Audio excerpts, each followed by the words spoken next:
Hey, what's up, guys? Jacobshadowminer here, and welcome to the first ever episode of the VCV podcast. So, I know a lot of you guys who are returning viewers, or a lot of you new guys who don't know what this is. I've been making content for a while. These guys I got on today know that I enjoy making content, but I've not been on in a while. So this first episode, this first podcast is me getting back into the grind of things and just making stuff and just, trying to get my brain back into that content creating mode. And basically what this podcast is designed all about for, it's just designed to hang out.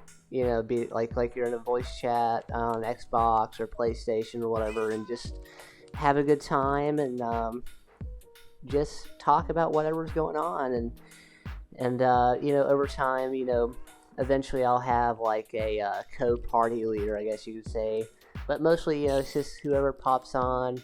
Could have multiple people, could just have a few people, or sometimes it just might be myself. It's just that's the beauty of the whole thing. And again, it's it's gonna be my thing. It's getting back into content creating, and it's we had a bit of a we actually had to re-record this because I actually made a huge mistake by overwriting the last episode. So it's just getting back to that grind, and over time I'm gonna be releasing more videos and stuff throughout and getting back into that content creating stuff. But anyways, enough about me. I want to introduce you guys to the two people I have on today.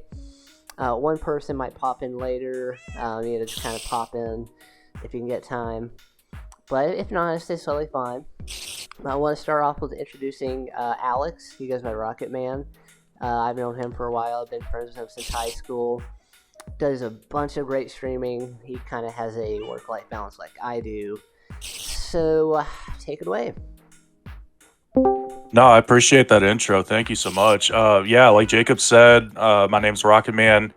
I've known Jacob since we were in high school together. We worked together in real life and stuff, so I've gotten to get to know him a lot more over the last year or two that we've been working together. And this is my first time ever doing a podcast, so I greatly appreciate the intro. Thank you for having me on, and I'm excited to do this.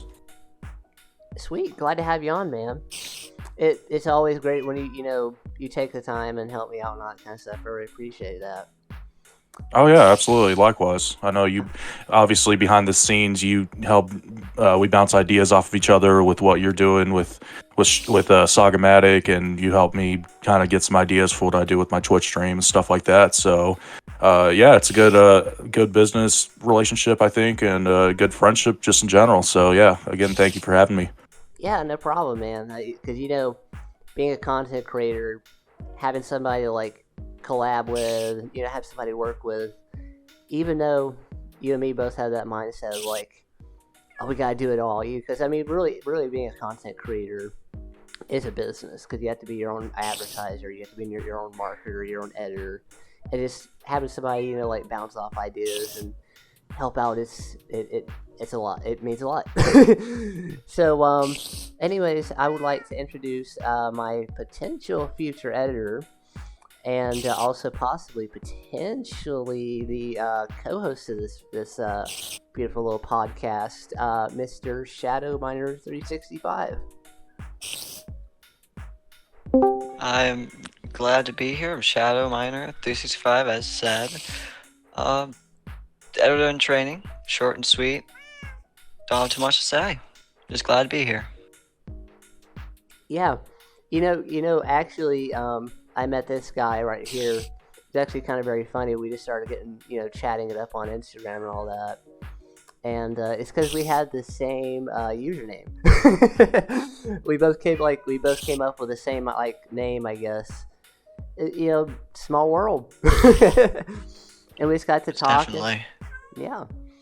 And we just got to talking, and I really like how I like your energy and stuff like that, and I think you definitely got a lot of potential. But Everyone here does. Oh yeah, that's one of my biggest things. I never understand, like, one thing I've learned, being in retail and Alex, you too, and all that, is not a lot of bosses, very few bosses, give you that opportunity to show yourself. Let yourself shine. Most bosses always put you in this box. They confine you in this one thing. And working a 9 to 5, even though I personally, have learned a lot in a lot of the jobs I've had, and Alex, for sure. Oh yeah. A lot of great bosses I've worked for have taught me a lot. But I've never liked just working for someone, because you never get to be your true self. You're always having to follow this guideline. Of course, there's always rules in place for a reason.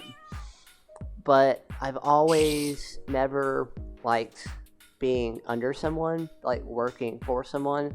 I've always liked feeling like I'm, working with someone, coexisting, collaborating, Partnership. Exactly, bouncing off ideas. And that, is something I want to take on as a leader, as this thing gets bigger. And we could talk about all this later on in the episode. But as I get bigger, I always want to be that leader that you don't work for me. I'm here to, keep things going smoothly, and I'm here to keep things going. But I'm just here to, bounce off ideas. I'm here to inspire you, and I'm here to leave an impact and help you become that leader you want to be, and pass that vibe and that feel down to everybody else. And that in a perfect world, I hope that's the one thing I leave on this world. But anyways, under my little rants, I guess let's start getting into our first topic, which is the Mike Tyson versus Jake Paul fight, which has been swirling around, and I've been hearing a bunch of iffy often and ins and outs and all that kind of stuff. So what do you guys think about the whole Mike Tyson versus Jake Paul thing? Well, for context, I'm not a big fan of the Paul brothers personally. I've just always found the way they present themselves, I guess the best word is to be abrasive. So I've never been a full like Paul supporter. Obviously, Jake Paul has done this before. He's been in the boxing scene for a couple years now. He's fought some big names. I think Anderson Silva. He's fought some other bigger names. I think he fought Nate Diaz as well. Now, I don't remember how many of those fights were actually legit and how many of them were just sort not practice, but what's the word for it? Rehearse, I guess, maybe. Yeah. So I don't know how many of the fights were, legit. Both competitors going at it 100%, but the fact that he's been credited with several wins. I think his record is 9-1 in his fights, and he has a couple knockouts. Again, even if those were exhibition fights, that's still nothing to scoff at, just because of the grueling physical preparation you have to go through for a boxing match.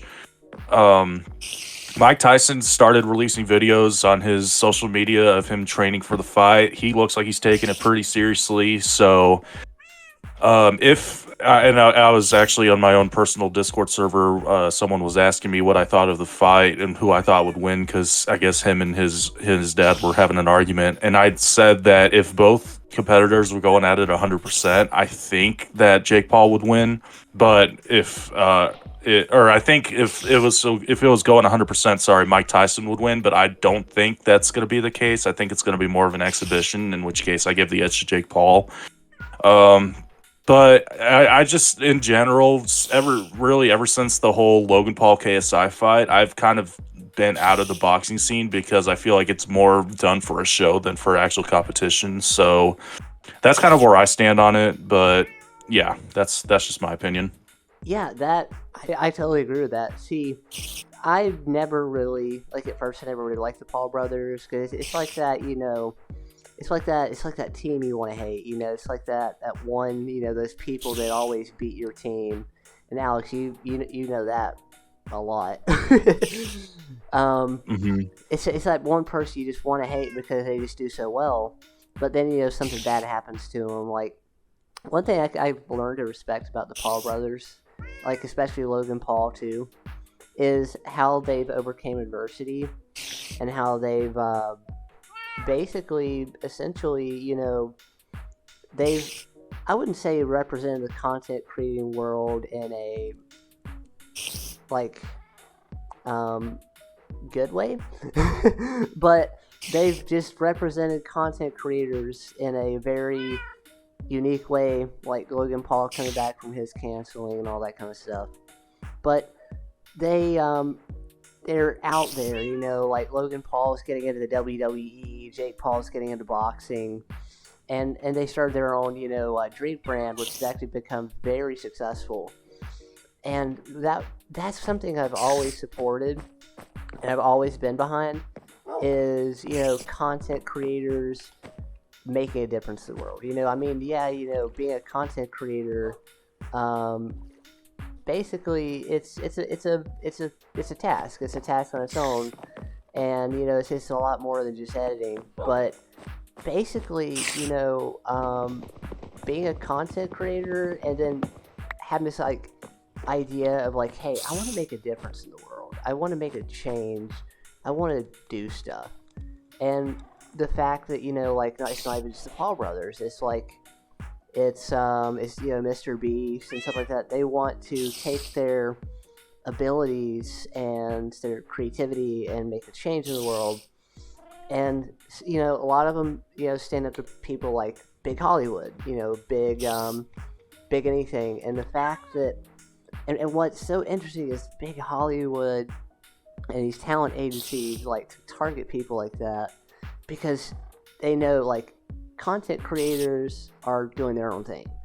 They are doing it their own way, in their own fashion. They don't need all these big budgets and they don't need all these big advertising companies, even though one thing, you have the option when it comes to being a content creator. But you don't need it.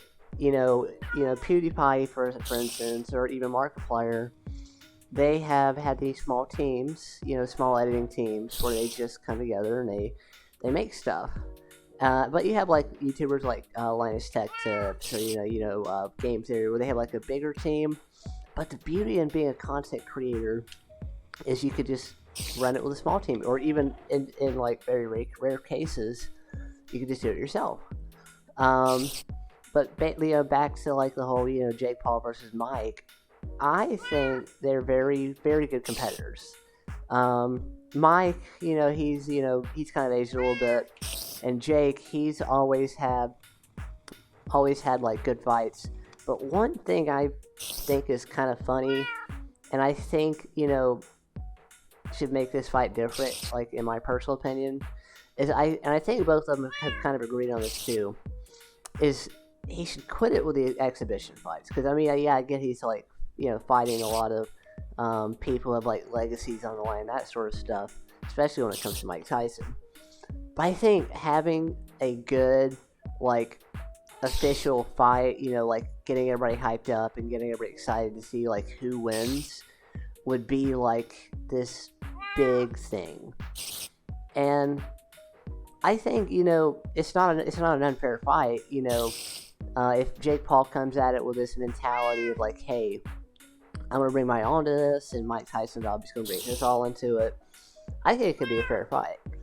I just think it should be an official fight. No matter who the winner or loser is, because both these guys are, at the end of the day, because of their histories and because of their record and all that, are still going to be respected at the end of the day. And they're still going to go. I'm pretty sure maybe Mike Tyson might continue on to do a few more fights, but I think personally, it's I think it's a fight that a lot of people are going to look back on, and a lot of people are going to remember for years to come. Now, I've heard, on and off that they keep thinking about canceling this fight, Jake Paul got hurt on purpose, quote unquote. But I just think it's too big of a fight to just give up on.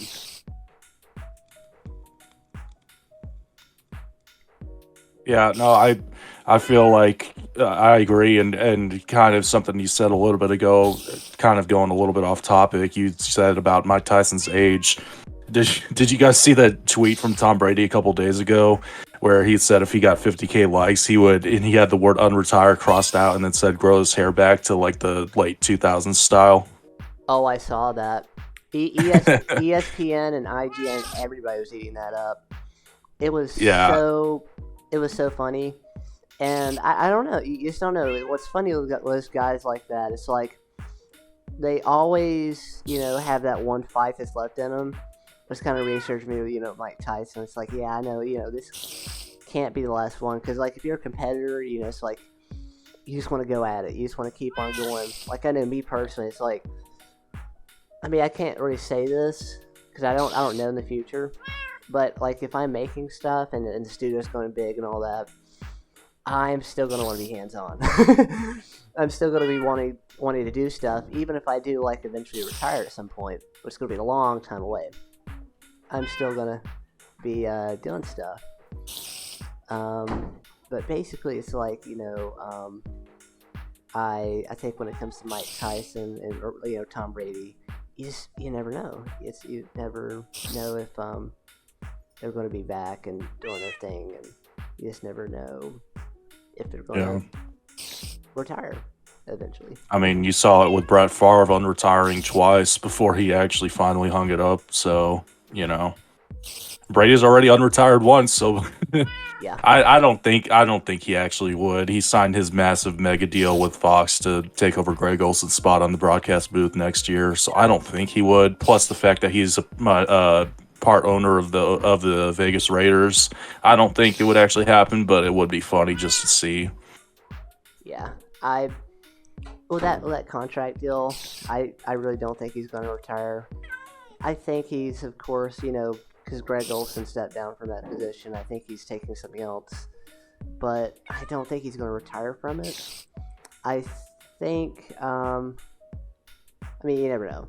That's the thing, because what's so difficult to, like, pinpoint with these people who have that fight in them, you never know. And the beauty of unpredictability is you don't know what, like the fight, you don't know who's going to win. You don't know what's going to happen. And I think that is the beauty when in this fight, and being a content creator and people who have like that drive and that will and that willpower to just go at it.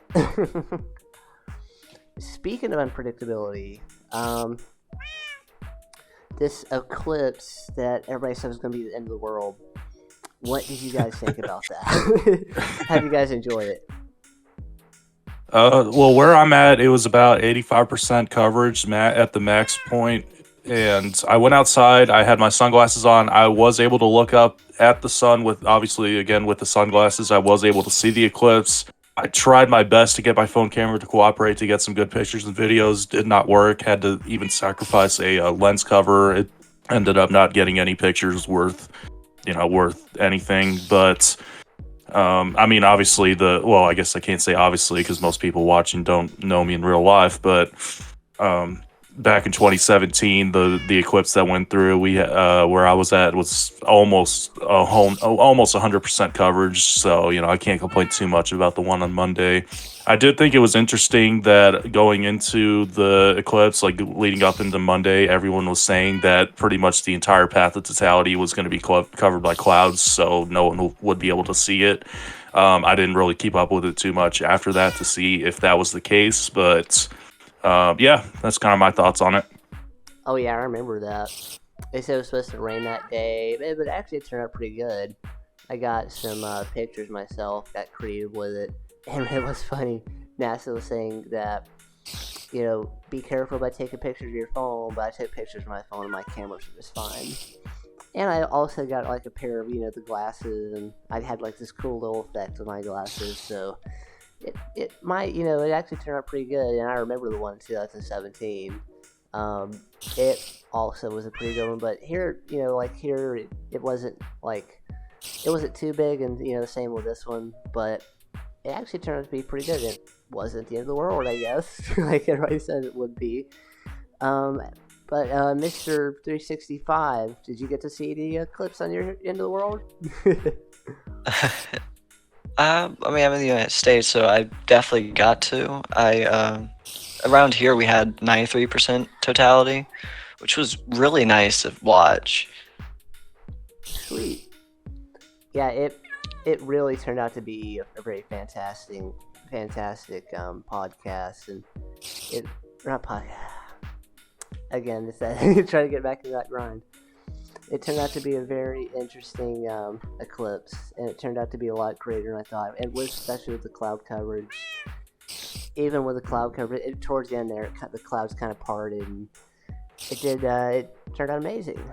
So, speaking of amazing, I heard that Fallout 4's series on Prime's doing pretty good. I want to see how, like, have you guys got to see it? Like, what do you guys think about it? I haven't got to see it. I haven't really heard much of anything, to be honest, about it. Hopefully for the Fallout fans, the people who are crazy about the series, hopefully the TV show ends up being better than what the Halo fans got with their TV show. Hopefully it ends up being a better result than that. But I haven't heard too much about Fallout 4's series yet. Yeah, I haven't got to see it either. Have you seen it, Mr. 365? I haven't seen it, but one thing I did get from this whole Fallout thing on Prime, they're running a promotion for getting Fallout 76 completely free if you have Prime. Oh, okay. I didn't even know that. Yeah. I got that and tried to download it. It was 96 gigabytes. So make sure you have your storage. I get that, man. That's rough. Mm-hmm. I don't have the best internet myself, and it takes like hours for a simple just update. It's so frustrating. Wow. Oh, I know. But one thing I think is interesting is how, video game companies are coming back at making TV show adaptations. Because, like back in the past, it's like they've never done good. And I think, the reason they don't go do good is because video game companies always have a main focus. And trying to go outside that focus, it kind of screws things up. And I think now, companies like Bethesda, Nintendo have started to, realizing, yeah, we should get people. Like, I think a few of them have actually been pulling content creators in. We should get people who, this is their focus. So that way, take it slow, take it one at a time. We could make something good. Now, I don't know how good Fallout 4 is. I've heard it's actually pretty okay. But I think this show, coming at it from this different mindset, it's very good. And that's why I created the studio, because I want to create this bridge, this universe, this world of movies, TV shows, video games, and I want to do it in a way that it makes sense. Everything is getting you into that story, it's getting you into that world. And one thing, back to the legacy thing and all that, that's the one thing I hope Sagamatic leaves on this world is, when I unexist, is that it gets you immersed and it gets you into something. Very much like these video game companies that are, slowly starting to realize, if we take that itty bit of creativity out of someone, or that major creativity, and we put it to good use, you could do things. But basically, I feel like back in the day when they tried to make shows about video games and stuff like that, it just didn't work because it wasn't at the forefront of media and content. Games were just not as accessible. Exactly. I mean, it's like, video games have never been mainstream. I guess you could say that goes back to the video game crash that caused a lot of it really caused a whole bunch of eye-opening, I guess you could say. And he had, the raiding warriors and, people making sure that, little kiddo here is not playing the wrong video game and all that kind of stuff. But I think now, that video games have started, a lot of people have started, like, learning more about them. And, it's starting to become more mainstream. And it's in many ways, it's become more than just a hobby. It's literally became, like, people's, like, way of life. It's kind of like anime. It's like TV shows. It's become... You learn lessons. You learn stories. You get something out of it. You become immersed in this world, and these characters become real to you. They become your, friends in many ways. They become people you look up to because they're adaptations. They're extensions of their creators. Speaking of creators, and TV shows. Have you guys got to see Rick and Morty season 7? I know it's like super late now. Like it's been out for a little bit, but have you guys got to like look into it a little bit? Not my jam. No. Yeah, I haven't gotten into Rick and Morty. I've heard it's good. Maybe it's something I need to put on my watch list, but I haven't gotten into it. You should. Yeah, Val? Hi. Welcome, Val, into this podcast. Anybody just pop on, and that's the beauty of this podcast. So, let me introduce her. She's awesome VTO. She does things when I am not doing things. She's the one who keeps me in line. So, why don't you tell the podcast a little bit about yourself? I would love to, but I'm still at work. I will join again after work, I promise, if you guys are still doing the podcast. But I can do a real quick summary of, hi, I'm Jacob's friend. I have joined his business I've been in his business for a long while. I joined a long time ago. I'm proud of Jacob for what he has accomplished as it is, and I basically help whenever I can. Whatever I can. And you definitely help out a lot. Anyways, bye. I'll be right back. I'll be back at like 8 or something. Alright. See ya. But yeah, that is Val. I guess it's nice to have her pop in there. That was a surprise for me. I thought maybe she'd be a little bit busy. But back to Rick and Morty. I love, and this, this brings us back to, it's the video game and, TV show, like, collabing and stuff like that. Having good storytelling is key, and that's kind of why I found Sagamite Studios. Having good storytelling is, like, crucial. It's like when it comes to even just, like, writing TV shows or writing video games. Or, doing both. You have to very much know, like, when it comes to storytelling, if you want to do both. But I think, being a good storyteller and me getting inspired by a lot of good storytelling, like Valve with Steam and their, Portal and Half-Life and all that. But one of the shows that really, like, inspires me is how interesting they do their storytelling with Rick and Morty. There's, the show at front is pretty much just basically just a silly, goofy, random old guy and a kid is just traveling through the universe. But then you have the storytelling that's behind it, very much like, Five Nights at Freddy's. There's always a meaning behind something. And the meaning behind season 7, and I think it's really cool, is the big bad guy, that Rick has been chasing throughout the entire series, is, not the bad guy we thought he was. I mean, yeah, he killed Rick's wife, spoiler alerts, by the way, sorry, should have said that first, but, basically, he's the big bad guy, but they kill him off in like the middle of in the season, and they do that for a very good reason, because Rick has faced this challenge of, okay, so what, like, I gotta kill this, I gotta get my wife back, I gotta do something to get my life back on track, but what we learn is after he killed his arch nemesis, like his life goal. It's like the last 4 episodes. It's like, okay, what now? We learn like who Rick is as a person, and it's like we get to know. Okay, he understands now he's not going to get his wife back. I mean, she was practically wiped from the entire timeline. We understand, he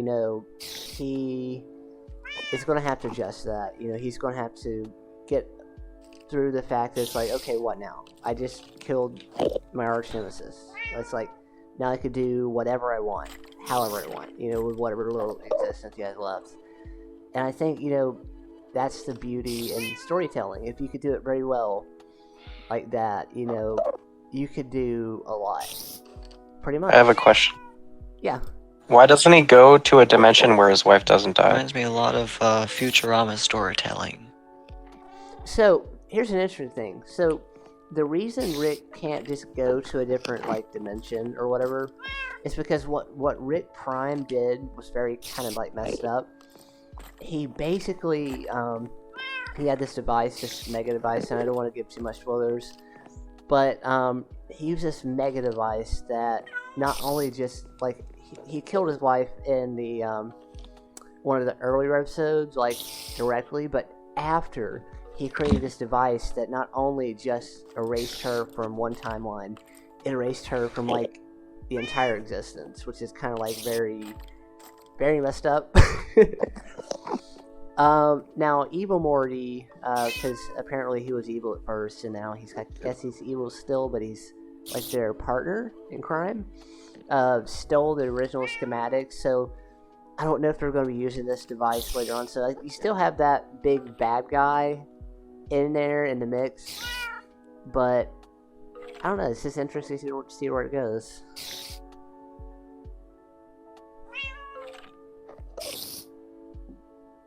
So yeah, if you guys, plan on watching, I definitely recommend it.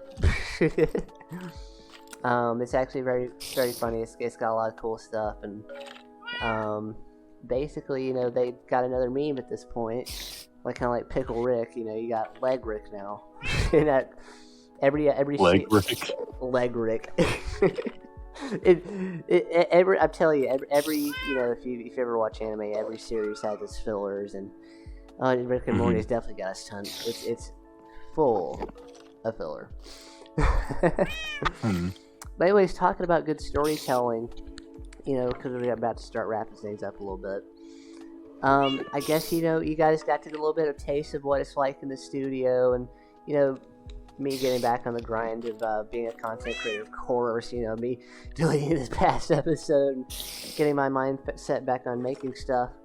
It feels great to be back, it feels great to be making stuff, because I enjoy making stuff, and as I said, I think it's something that's going to be in my DNA for, the rest of my life, and that's why I created the studio. So let's get some insights from one of our studio members, at least. Alex is kind of like he does his own thing. What's your insights? What do you guys like about the studio? What's something? Because this is a big thing I created the studio for. What's one thing you would like to bring to the studio that you? Because essentially the studio is yours just as much as it's mine. What's some things you guys would like to bring to the studio, in your own vision, if it was yours?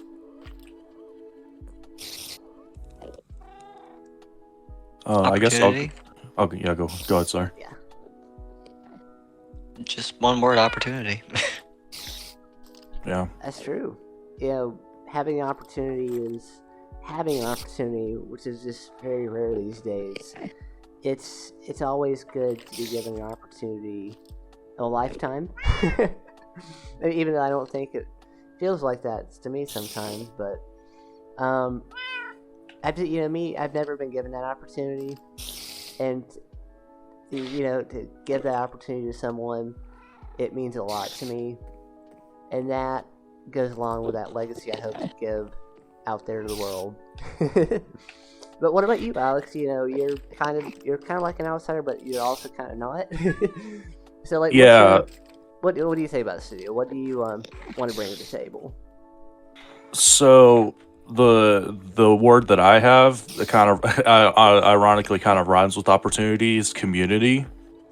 Just everyone, kind of piggybacking off of the opportunity thing. Everyone brings their own ideas, their own visions to the table, and everyone that's a part of Sagamatic bands together and helps support that person with whatever their dream is.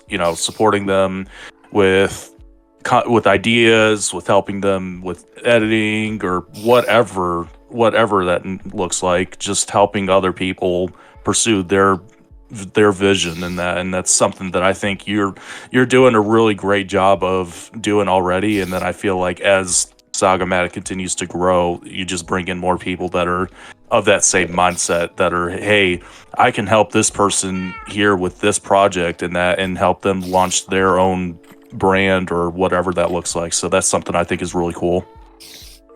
I really appreciate that. That's something I'm definitely trying my hardest on. I really do want to give people, like a bunch of people, an opportunity.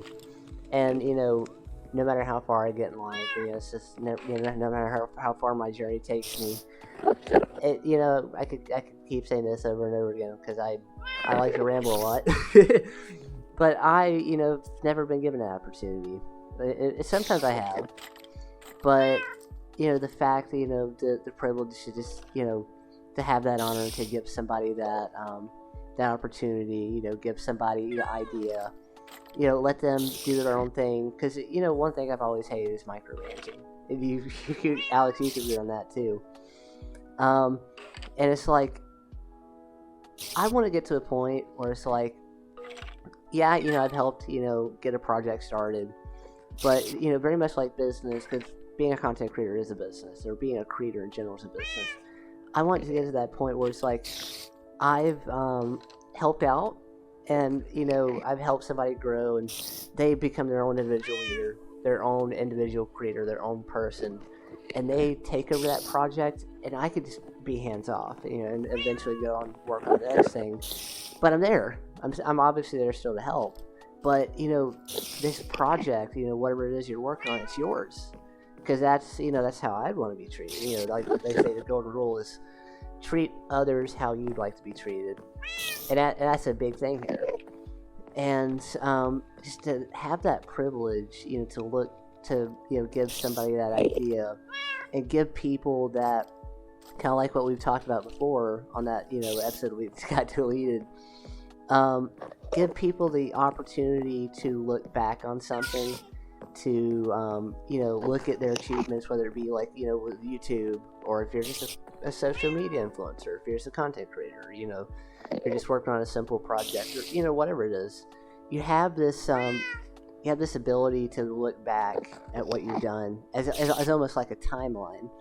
Like me, I never, occasionally I might delete a post here and there on Instagram or Twitter, or X, whatever they call it now these days. But I've always wanted to keep those there, because to me that's a timeline. It's stuff I've done in the past. I can look back at my first ever YouTube video and be like, wow, this is where I came from. And, I was at this convention that day because I was in a rush on a film.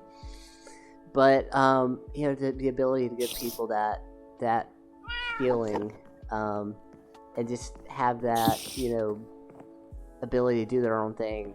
That's something that's just, it's very honorable. It's very, wow. Speaking of, before we wrap up, speaking of memories and mementos and all that, the Nintendo 3DS and Wii U networks have shut down. I know Rest in peace. Rest in peace. 07. Oh, I know. I felt very sad because that was my childhood. I'm pretty sure a lot of your guys' childhood too. Mm-hmm. What are some things you guys got to probably do before it shut down? Well, my 3DS I broke when I was like 14, and I never bought another one. No, I wasn't that. I wasn't that young. I was probably like 16 or 17. Because one of probably the memory that'll be most fond that I look back on is the last day of school. My good friend Danny would bring his Wii U. I would bring my 3DS. But a couple of us guys that hung out together, we would all bring our different controllers and stuff, and we would have a Smash Bros. Wii U tournament. And last day of school, teachers didn't care because, of course, they didn't. So that was probably my most fond memory of the 3DS/Wii U era. So I'm sad to see it go, but that's definitely something. That was one of my first videos on my YouTube channel was Danny actually taking a video of the one of the matches that I had with a friend of mine, and of course it was like uploaded 480p and stuff, so it's all scuffed, but it's just really fun to go back and look on. So yeah, that's gonna be my lasting memory of the 3DS Wii U era. I know I loved how Nintendo, even though they didn't really preserve anything, but I think they're working on that now, the Nintendo Switch. I liked how you had this activity log. You could go back and see what games you were working on and stuff like that. But same with me. I lost my 3DS and my Wii U because I was so excited to get the Nintendo Switch. And I look back now, I should have never traded those things in. I mean, yeah, I got the Nintendo Switch and. Yo, what's good, guys? Oh, hey, what's up? We're just about to wrap things up a little bit. Everybody, It's a little nasty. This is Billy. He's my right hand when it comes to the studio and what I'm working on.